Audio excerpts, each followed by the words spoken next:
नमस्कार। आज हम बात करने वाले हैं दक्षिण एशिया के इतिहास के एक बहुत ही अहम और असरदार दौर की, मुगल साम्राज्य। जी हाँ, एक ऐसा साम्राज्य जिसने सिर्फ भारत ही नहीं बल्कि पूरी दुनिया पर अपनी छाप छोड़ी। बिल्कुल। और हमें जो जानकारी मिली है वो इसकी पूरी कहानी बताती है, कैसे ये शुरू हुआ, फैला, चला, इसकी अर्थव्यवस्था कैसी थी और फिर अंत कैसे हुआ। तो आज हमारी कोशिश रहेगी कि इस बड़ी कहानी की जो मुख्य बातें हैं या कुछ दिलचस्प पहलू हैं उनको कम समय में समझें। बिल्कुल, जैसे वो ताजमहल वाली बात आपने कही, एक पहचान ही बन गई। हाँ, तो चलिए शुरू करते हैं। इसकी नींव किसने और कैसे रखी? देखिए, शुरुआत होती है बाबर से 1526 में। वो मध्य एशिया से आए थे, तैमूर और चंगेज खान के वंशज। अच्छा।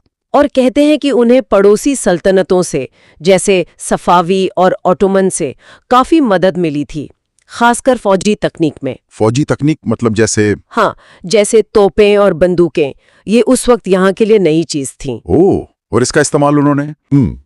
तो यहीं से शुरुआत हुई, आगरा राजधानी बनी। हाँ, लेकिन शुरुआत में स्थिरता नहीं थी। बाबर के बेटे हुमायूं को देखिए, उन्हें शेरशाह सूरी से हार कर जाना पड़ा। हाँ, सुना है, उन्हें फारस भागना पड़ा था। जी, करीब 15 साल वो बाहर रहे, फिर फारस की मदद से लौटे 1555 में, लेकिन अगले ही साल उनकी मृत्यु हो गई। तो काफी उथल पुथल रही शुरुआत में, राजधानी भी बदलती रही। बिल्कुल, कभी आगरा, कभी दिल्ली, फिर लाहौर भी रही, फतेहपुर सीकरी भी बनी। इसके बाद आते हैं अकबर, 1556 से 1605 तक, जिन्हें अक्सर महान कहा जाता है। हाँ, और शायद सही भी है। अकबर ने ही साम्राज्य को सही मायने में जमाया, फैलाया।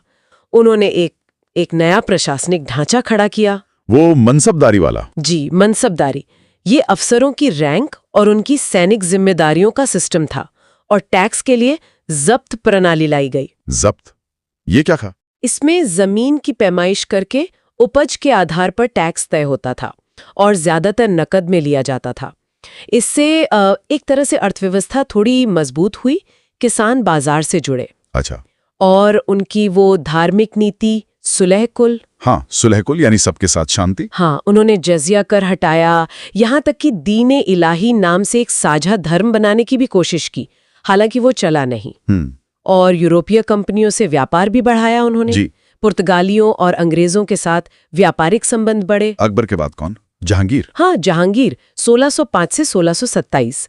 वो कला के बड़े शौकीन थे, खासकर पेंटिंग के, लेकिन कहा जाता है कि राजकाज में थोड़ी ढील आ गई थी। अच्छा। और उनके समय में सिखों के साथ तनाव की शुरुआत हुई। फिर आए शाहजहां, 1628 से 1658। इनका नाम तो इमारतों से जुड़ा है। बिल्कुल। ताजमहल, दिल्ली का लाल किला, जामा मस्जिद, वास्तुकला का सुनहरा दौर कह सकते हैं। लेकिन इनके समय साम्राज्य सबसे बड़ा था। हाँ, भौगोलिक रूप से सबसे ज्यादा फैला हुआ था। लेकिन उनका दौर काफी विवादास्पद रहा है। किस तरह से?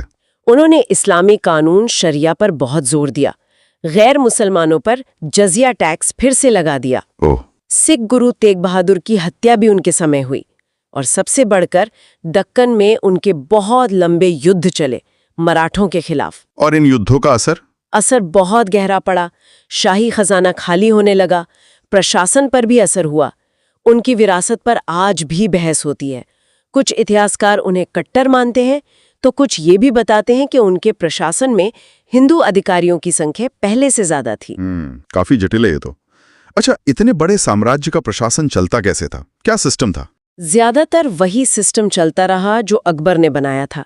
केंद्र में बादशाह, फिर मंत्री जैसे दीवान जो वित्त देखता था, मीर बख्शी जो सेना का प्रमुख था। और साम्राज्य सूबों में बटा था? हाँ, सूबे यानी प्रांत, फिर सूबे आगे सरकारों में और सरकारें परगनों में बटी होती थीं।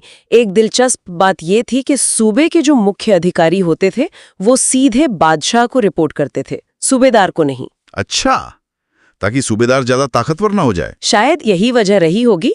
एक तरह का चेक्स एंड बैलेंसेस था। और पैसा कहाँ से आता था? मतलब अर्थव्यवस्था का आधार क्या था? मुख्य आधार तो खेती ही थी, वो ही जब्त वाला नकद टैक्स। लेकिन व्यापार भी बहुत होता था। किस चीज का व्यापार? भारत का कपड़ा, खासकर बंगाल का सूती कपड़ा, दुनिया भर में मशहूर था। मसाले, शोरा, ये सब यूरोप खूब जाता था। जहाज भी बनते थे यहाँ। तो मतलब अर्थव्यवस्था काफी मजबूत थी। बहुत मजबूत चांदी का रुपया चलता था जो काफी स्टैंडर्ड था। कहते हैं कि 1750 के आसपास दुनिया के कुल मैन्युफैक्चरिंग का लगभग 25% हिस्सा भारत में बनता था। अरे वाह, ये तो जबरदस्त आंकड़ा है। और संस्कृति, कला, वास्तुकला में क्या खास रहा? देखिए, ये भारत और फारस की संस्कृतियों का एक अनोखा संगम था। आर्किटेक्चर में आपको गोल गुंबद दिखेंगे, मेहराबें दिखेंगी, लाल बलुआ पत्थर और संगमरमर का खूब इस्तेमाल हुआ। हाँ, वो तो दिखता है। पेंटिंग में मिनिएचर आर्ट बहुत फला फूला। भाषा पर फारसी का बहुत असर पड़ा और इसी दौर में हिंदुस्तानी या कहें उर्दू जुबान का विकास हुआ। और खान पान, रहन सहन पर भी असर पड़ा होगा। बिल्कुल, मुगलई खाना आज भी मशहूर है। कपड़ों के स्टाइल, बाग बगीचे बनाने का तरीका, चारबाग, ये सब उसी दौर की देन है। तो फिर इतना सब कुछ होने के बाद ये साम्राज्य बिखरा कैसे? औरंगजेब की मौत के बाद 1707 के बाद क्या हुआ? कई कारण थे।